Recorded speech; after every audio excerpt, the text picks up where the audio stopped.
employ some more Batesian flexibility, and you'll be fine, brother. You'll be fine. So, well, all guys, right, we ready? We're already recording. Well, welcome, listeners, and welcome to the Common Room. Our Common Room, of course, is a place where, in a college, in a house, you gather and you just have a drink and have some good talk. And as we learned in our last episode that we just recorded, is there anything better than Christians talking around a fire? Very often that happened in a common room. And I had a chance to visit the common room at Magdalen College in Oxford and sit right by the fire and chat with a professor there in the same room that Lewis and Tolkien got together. So, excuse me. So this is our latest installment of our common room where we just get to, without any prep, without any Batesian rigidity, employ our Batesian flexibility and just enjoy some time together. And this was sparked by a conversation that we were having either on a show or right before a show about kind of comparing and talking about Storge, affection, familial love, and Philia, friendship love. And just some questions and some thoughts that I had about it. Now, I'm not going to praise or dispraise, and we have already defined and described what those loves are. But I wonder if a couple of different things kind of occurred as I was thinking about this. If you could choose only one, would you have Philia or Storge? Or is it easier to add Storge to Philia or Philia to Storge? And so just some of the comparatives, some of the, what's better, what are the benefits of it? Mindful of Chesterton's phrase again, the slow maturing of old jokes. My brother once asked to know just a quarter of the kind of things that I talked about intimately with my friends. And that indicated a difference between the Storge I had for my brother and the Philia that I had for my friends. And so how do you think these two interact? What's y'all's take on that?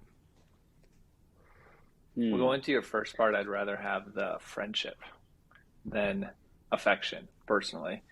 And my thinking there is, and connected to that, I personally think affection can grow out of friendship pretty more easily than friendship out of affection. I think affection can help with that, with people you wouldn't have thought you could become friends with. But if someone's just not going to be a friend, it's hard, no matter how much affection there is, if there's just no overlap and like the same truth and stuff, to be able to develop that. And I'd say in my life, when I look at my own friendships, the power of, I love affection. Don't get me wrong, and affection is just so warm and tender. But there's just something about a really incredible friend that pours strength into you, as we talked about in the episode, that they talked about it from the perspective of being dangerous for authority. But it's powerful in your life to just have someone that loves you unequivocally, knows your deepest, darkest secrets, the good, the bad, the ugly, and says, I love you. And that is one of the most powerful things. And if I had affection with someone who I didn't feel that way with, but I was still feeling affection, it wouldn't give me near as much power, near as much centeredness, near as much peace or strength. In my ranking, that's more valuable than affection. And also in all of my closest friendships, affection guaranteed has come out of them, where I don't think friendship guaranteed comes out of affection. Now, that's only my own maybe smaller sample size of friendships, but I've been able to get affection out of them all. So I'm going to swing back at you and say, okay, listeners, Matt doesn't like his mother. He never wants to be a father or a grandfather. He doesn't like being a Catholic just because he's part of the Catholic Church. He only values that for how it leads to friendships. And so, but I also will agree with you. Kristen and I, actually right behind us, we play puzzles. And so we're working on a Jane Austen puzzle right now. Puzzles are not something that really we did at the beginning. And puzzles are not part of my romantic life with Kristen, but puzzles are part of what her family does. And so now it's a part of how we share our days and talk about our days. And it's also, in some ways, I think, Storge and Philia working together. And so I think it's a false dichotomy, of course, to say one or the other. But do you really want friends? I was about to point that out. Yeah, no, I was letting you finish it, but I was like, I'm not sure it's a complete dichotomy. Yeah, but no, it's completely ridiculous, which is typical of what I say. What about you, David? Well, had I gone first, I might have said something very similar to what Matt said. But since he went first, I immediately wanted to go contrarian. And what does that say about your personality, David? Disagreeable. I don't know, but I'm sure it's good. I'm put in mind of Lewis's line where he says that the majority of 90%. most happiness that we have is Storge love. Mm-hmm. And I remember defending that when we were talking about that, and it was a little bit of pushback, but I do think that's true. I do think that's what makes up the majority of it. As the scripture says, a friend is a treasure, but I think you can go much further with just Storge. If you really have to choose between one or the other, I think that can take you far further. Your life will certainly be poorer for it, mm-hmm. But I think that I would agree with Lewis in that argument. The area where I definitely agree with Matt is that I think Storge pretty much automatically comes out of Philia. If you are joined together in companionship with somebody and you share some common insight or interest in that, you will inevitably spend time together, and as a result of that, Storge will necessarily develop. So with Philia, it is a little bit buy one, get one free. Which, by the way, if we accept that premise, I'm right. Because if you have to choose one or the other, it necessarily comes out. If you take friendship, you will have the affection. So you get both, where the other one, you might only get one. But you get far less of it because you only have fewer friends. So you will have a little bit of Storge, but it's the Michael Scott dilemma. Do you want lots of really okay pizza or a little bit of really good pizza? Do I want to be feared or loved? I wanted people to be afraid of how much they love me. Yeah. The quote, of course, is affection. Yeah, affection is responsible for 9/10 of whatever solid and durable happiness there is in our lives. And so, I don't know. I think that as much as I have been blessed by friendship, and for many, many years, that was the only solid and reliable love for me. I think if I had to choose one, I think I'd probably choose Storge. And that surprises me to say, because I think that Philia naturally, over the years, leads to Storge, adds Storge to it. But Storge doesn't naturally add Philia to it. I can go a whole life, as Lewis points out, without some real dear friends, and many, many people do. And so to have this embrace of a community, of a family, right, and to have affection build into a romantic relationship, right? Not all kisses between lovers are lovers' kisses. I think that affection is far more likely to kind of come along and grow onto some of the other loves than friendship necessarily is. And how many friends, close friends, do you really want? Not many. And I would also say that Storge also provides something of a fertile ground for friendship, because one of the things that we said is that it is appreciative. Because you're spending all this time around people, after a while, you start noticing goodness in places that you wouldn't normally recognize it, and in ways that you wouldn't typically recognize it. And those can become the friendship or rather the matrix of friendship through which friendship itself can properly develop. Well, and Jack says that friendship develops out of companionship, and that word, of course, means to eat bread with someone else, companionship. And so to have this place where we do the ordinary and the quotidian. And then we also acknowledge the kind of Eucharistic nature of this eating that can give rise to so many other gifts. I don't know. You know what I wonder here too is how much it's personality of which one you prefer over the other. So a very simple way would be like, let's say type A, type B, but I'm thinking of the 6 basic needs. If you ever take that test of humans, some like love and connection, some like certainty, and some like uncertainty, growth, significance, and impact. And which one of those 2 usually drive a person? And for me, growth and impact are big things that drive me. And so sometimes the idea of just the friendships to me have allowed me to grow the most, where affection sounds like just kind of sitting in your place and experiencing the beauty of the affection and the love in that place. Like more of a type B would really love affection. A type A would be like, I want the thing that helps me grow the most. And the French, I'm wondering if this is a hypothesis. I'm not necessarily stating that's what it is, but literally as you guys were saying your stuff, I'm like, I just can't relate to that at all.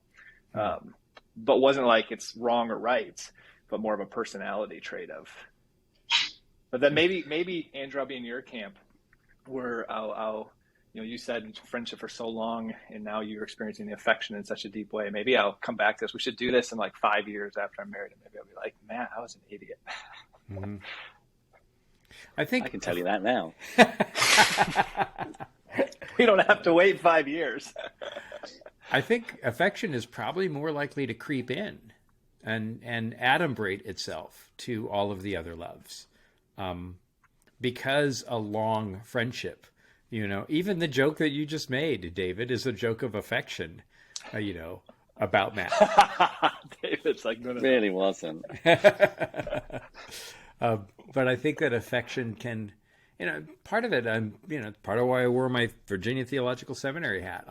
In 4 months, I will have moved out of Virginia Theological Seminary. And this group that I'm part of, this Storge group that I'm part of as a senior in this class and as a member of the seminary, will be gone. And I'll be challenged with starting a new Storge group in whatever church that I'm a curate at for a couple of years. And so I think I'm particularly mindful of what will I miss about these old school days, right? And that's part of it. Which do you miss more? What do you think Jack would say about this? About some of these dynamics. I think you'd agree with me. Well, I mean, I think he does come out and say it. He says that he thinks 90% of any happiness you have is due to Storge. Mm-hmm. And this was a man who had great friendships and great loves. And, if you ever needed proof of that, you can read A Grief Observed. Mm-hmm. But I wonder what he would say. He obviously ended up being married, and he probably has almost 2 seasons of his life of the heavy friendship and then the marriageship part of life. I wonder what he'd say if it was like in an affectionless marriage versus, he almost got, I don't want to say almost got it all, but he got an incredible friendship with his wife and probably, I would think, some incredible affection with his wife. He kind of ended up getting them both. Mm-hmm. I'd be curious, like if he didn't have the friendship with Joy David, let's pretend they got married, but there's no friendship, but he was receiving the same affection. Would he state that same quote? Would he attribute 90%? Was he properly attributing it? I guess I'd be curious. I don't know. I mean, he's a super smart person, so he is self-aware. So it's hard for me to argue he wasn't properly attributing it, but just a question. I also wonder, Warney instantly loved Joy Davidman, and Warney famously excoriated the role of Mrs. Moore. He was mystified by her. They lived together for 20 years. He moved into the Kilns in the early 1930s, and she died in the early 1950s. And Warney instantly loved Joy Davidman, but I think that it was not only friendship, but also she fit affectionately into the household, I think, very well. And I think that that's part of what made that go gangbusters with them. In this entire discussion, it actually puts me in mind of the Tolkien versus Lewis debate I had with Caitlin from Tea with Tolkien. And the nice part of it is that we don't actually have to choose. And the highest doesn't stand without the lowest. Mm-hmm. And whether you're arguing for Philia or Storge, hopefully that at least draws out some of the things that we most appreciate about it. But at the end of the session, we get to go and have both. Mm-hmm. I think it was a great way to put it. So what do you think is the better combination? And better, that's a bad way to put it. But What are some of the Define and glories? describe. Don't praise or dispraise, Andrew. Yeah. Good, better, best. Is it the combination of Philia and Storge, or the combination of Eros and Storge, or the combination of Eros and Philia?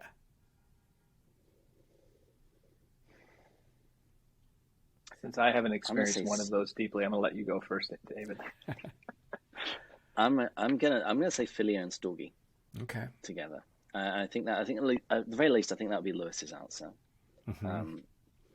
At least he does say, you know, when he's speaking about the golden sessions, Mm-hmm. about these friendships enfolded by years, so referring to the Storge element of it. Mm-hmm.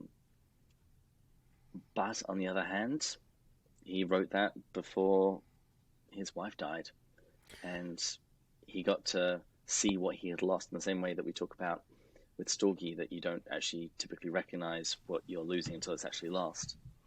That it's only later in his life that he has the capacity to be able to see what he had in a lover, friend, wife, to be able to realize all that it meant. It's just, you know, just think of his various poetry and the epitaph, mm-hmm. and his description when he said that I've had really great friends, but she was everything to me. Mm-hmm. It makes me think about how delayed Lewis was.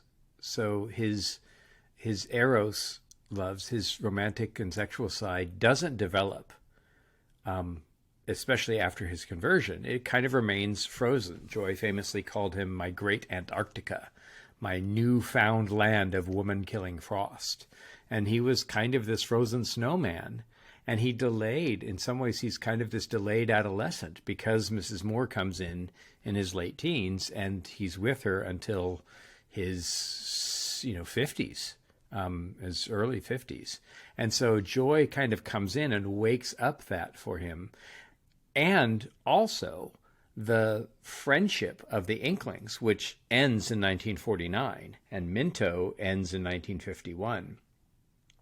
I think that Lewis is able to put off mourning the loss of the friendship and also the familial or affectionate Storge nature of the Inklings, right? I wonder if he ever walked by the Bird and the Babe on Tuesday morning and kind of felt a little misty, a little wistful for the meetings that they don't have anymore.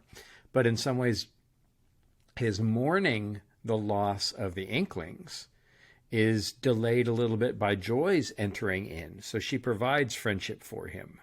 And then I think that may be why he's so distraught, that in 1960, he finally has to face, and as you've rightly pointed out, David, he calls her his wife and his mother and his companion. He uses lots of male friendship terms for her, and he finally has to face all of the loss of Charles Williams in 45, the loss of the Inklings in 49, the loss of Minto, the loss of his father, the loss of his mother, and now the loss of Joy, who herself is all three or even four of the loves for him. And he really has to face it in 1960. I hadn't really understood why he was so pouty and writing A Grief Observed. Didn't you know she was going to die? But maybe he had really delayed grappling with the impact of grief and loss of all four of those loves until then. I don't know. I think there's definitely a multiplying factor with each of them. The highest doesn't stand without the lowest. Right. Well, when you lose Eros, that was fortified by Philia and Storge, that's going to be worse than if it was only fortified by one of them. Mm-hmm. So you say the best two loves together are Philia and Storge. I know, best is just, it's a crappy thing to do to you. But I think that's it. Remember when Lewis gives us the thought experiment, your wife, you can either remain with Eros or with Philia, choose one. Mm-hmm. I would choose Philia. Mm-hmm. What would you describe, just so for listeners, how would you, let's do the define and describe. When you're choosing Philia over the Eros side right there, how would you describe the Eros? Is it, how would you describe that? Is it this, just this commitment? So you're married, you're committed, or is it a deep emotional love? Is it the passionate sexual side of it? Is it like just so they know? All of those things. Venus, romance, whereas friendship is everything that's not that. And so what's the companionship that comes with it, and I would even say repeated. What, you too? I thought I was the only one. That's one of the joyful things about marriage, because you get to say that quite often. I think what makes this tough is some of the things in marriage blend between a lot of them. So imagine you're planning an incredible date night. You take your wife to a cabin, you build a bonfire, cook some dinner, have some wine, cheese, and crackers. You're sitting in front of the fire and you're just chatting. It's like there's Eros. Scrabble. It's like what, David? Only David. And then beat her at Scrabble. Wow. Oh. Well, it's like in that act, there's Eros, there's friendship, and there's affection when you're cuddling. And it's kind of hard to remove them and to dissect, to isolate them. Yeah. So Lewis describes Storge as gin. It's a base for a cocktail, and I think it's true for the other loves as well. And I wouldn't call the cuddling affection. I think that there's this sense of affection that we need to work on. I think affection is familial. Affection is organizational. So, and I'm going to pause for a moment. My wife's going to come in the door and doesn't want to be on camera, and so I'm going to wave her in and turn off my camera. But I think affection doesn't mean to be affectionate, if that makes sense. Not, at least not in the way that Lewis is. Yeah. Okay, now back. Okay, and I'm muting too here. Is there a difference between affection and being affectionate? What do you think, David? Yes. Although I think I would find it far harder to define and describe. Because you are affectionate very often in your Storge relationships, but not always. That gardener, the old man that you see very often, the co-worker that you've worked with for years, you might not be tactile at all, but there's still definitely affection there. Yeah, I would clearly distinguish being affectionate as mostly being in the realm of Eros, although there are some physical expressions and there are kisses between family members. Go ahead. With you saying that, I'm curious because I actually don't have an answer to this. I'm a working hypothesis, so it's interesting to hear from you guys, and it's partly because I've never experienced Eros like you guys have. I was originally in the camp, and I still sort of am, if I would have chosen the Eros and the friendship side of it. And now, Andrew, that comment makes me slightly more inclined to, too, because I was like, but I do really love the affectionate side, the physical expression of affection. And I was like, do I have to root that out or something? But if like all of that I described, you can have that deep, incredible friendship. Now, when you say the familial, does that mean then you don't, in the Eros, if you chose the Eros and the friendship, you don't have the family at all? Or do you just mean like the kind of inside jokes and banters that happen within a family? So you could, if you don't have the affection, you still have the family unit, but it's just a very unaffectionate family unit. Just trying to wrap my head around this. I would say we murder to dissect, which is what I'm doing. I'm dissecting and murdering. But as you all were talking, what I realized is that that quote again, when the real God comes, the false gods can take their place, or the demigods, the half gods can take their place. And so what we haven't really talked about is agape and unconditional love. And inevitably, agape comes in to strengthen all of the other three natural loves. If you've ever been bugged, by your family, and yet you still act lovingly towards them, that's agape strengthening Storge, right? Or when you're embarrassed by your country, mortified by how things are going, but you still reinforce the goodness of your commitment to your country. That's agape strengthening Storge. Agape certainly. Remember Remember he described that too in the chapter we just went through with Eros, where he said you'll stay in an unhappy marriage for Eros, but he says you need like Christ strengthening it. I mean, there's another way of describing what you just said. Yeah. Well, my brilliant wife, when she talks about the MBTI, the Myers-Briggs personality test, she says often, I've heard her teach this many times, Christ is the embodiment of all the best personality types and traits. And so as we get closer to Christ and are transformed by him, we take on all of those best characteristics. I think the unconditional love of God, the agape of God, or agape of God, helps to strengthen and put in the proper position Eros and Storge and Philia, and not only position them correctly, but also help to strengthen them, because there have been times when my friends have let me down. And to continue loving them is not an act of Philia, it's an act of Storge, or an act of agape, an act of unconditional love. And so I think what we need is that kind of magnetic center of divine love that allows those other relationships to take their proper place and to interrelate properly as well. Out of ourselves towards the other we must go. Isn't it somewhat amazing that Lewis, by separating these, even though they're really somewhat hard to separate, has helped us at least have a conversation and language around what we're talking about. But as we attempt to actually genuinely separate them, we're realizing how hard it is to genuinely separate them. But it does allow us to tease it out. And this is my point about the four loves. I don't think this is a systematic summa of love at all. I think it is much more of an artist's portrayal, a thought experiment, an image that uses us to go into different aspects of love more deeply and to have these conversations. It's the quotation that we gave earlier. It's murder to dissect. Yes. Mm-hmm. When I first tried to write this book, I thought that his maxim, St. John, God is love, would provide me with a very plain high road through the whole subject. And of course it's not, And so, I think that, and I would have loved to have read The Four Loves Part 2, written in 1970 or 75, after, 10 more years of being married to Joy Davidman. Please God, had they survived that long. Had Lewis lived as long as Tolkien, he would have lived into the mid to late 70s. If he had lived as long as Warney did, he would have lived until 1975. And Joy Davidman was 15 years his junior. And so had she lived until her 70s or 80s, had they grown old together, boy, the second part of this book, I think, would have been very telling, very revealing.